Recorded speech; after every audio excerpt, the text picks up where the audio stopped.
Bienvenue aux aventures du Grand Matt. Aujourd'hui, j'ai un thème sérieux, donc j'ai mis ma face de sérieux. Ça marche pas pantoute. Oui, non, mais pour vrai, c'est un sujet sérieux. En fait, aujourd'hui, j'aimerais parler du sexisme envers les papas. What the fuck? Dans les dernières décennies, le rôle de la femme a beaucoup évolué dans la société, mais j'ai l'impression que les hommes n'ont pas forcément fait le même travail de leur côté. Et ça mène à certaines inégalités dont j'aimerais vous parler aujourd'hui. Dans les toilettes publiques, assez souvent, en tout cas ici en Allemagne, les tables à langer, donc pour changer les couches des bébés, ne sont que dans les toilettes pour femmes. Donc moi, pour protester et en même temps utiliser les tables à langer quand même, je suis allé, quand nous qui étions bébés, dans les toilettes des femmes pour changer les couches. Et bravo les filles, je n'ai jamais eu de réaction négative. Pourquoi c'est encore en 2020, parfois dans les toilettes des femmes, qu'on retrouve les tables à langer? À mon avis, le bon compromis à faire, c'est de mettre ces tables à langer-là, soit dans la toilette pour handicapés s'il y en a une, ou devant les toilettes, comme ça, tout le monde y a accès. Voilà, j'ai la solution à tout.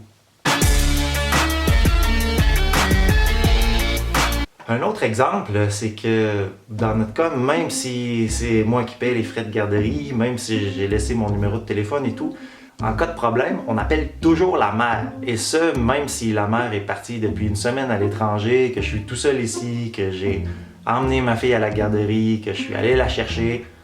Ça fait rien. S'il y a un problème, on appelle la mère, premièrement. Et même si on m'appelle, toujours avant, oui, on a essayé de rejoindre la mère, ça n'a pas fonctionné.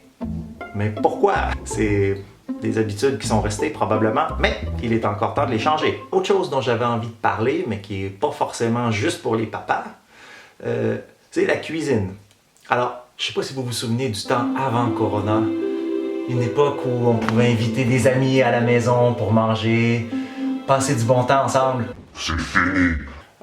Oui, mais quand même, ça va revenir, on espère. Mais quand c'est moi qui cuisine, les gens ont quand même tendance à féliciter ma copine parce que c'est très bon, comme si c'était absolument impossible que ce soit moi qui ai fait ça. Alors maintenant, pour éviter la confusion, je porte un costume de cuisinier, hein, comme ça les gens savent que c'est moi. Peut-être qu'il y a un petit besoin de reconnaissance derrière tout ça, mais bon, c'est la vie.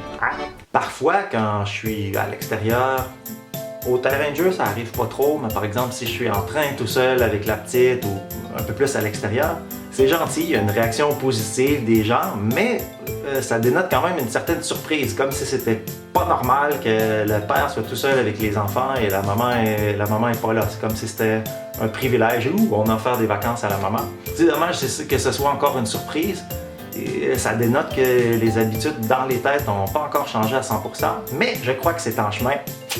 On va y arriver. Alors, pour montrer à quel point c'est dans les têtes, même pour les gens qui se considèrent féministes et modernes et tout, ma copine, qui est très pour l'égalité des sexes, va quand même me demander si je sors avec la petite, si je l'ai habillée assez chaud, si j'ai emmené tout ce qu'il fallait, si j'ai sa bouteille d'eau, si j'ai emmené des choses à manger au cas où elle aurait faim. Alors que moi, quand elle s'en va, je lui fais confiance. Au revoir. Et moi, quand je sors, ben, j'ai l'impression de passer un examen. Hein, j'ai peur d'avoir oublié quelque chose. C'est dommage. Faites-nous confiance. On s'en occupe, les papas. Et la personne la plus moderne dans tout ça, c'est bien sûr notre fille qui veut faire des sorties avec moi, qui est aussi contente si c'est maman ou si c'est papa qui va la chercher à la garderie. Bravo à nous. Et voilà, merci d'avoir regardé cette vidéo. Si vous avez des commentaires sur le sujet, n'hésitez pas à les écrire dans le bas de la page. Si vous avez aimé, faites-moi des pouces en l'air, abonnez-vous et recommandez à vos amis. À plus!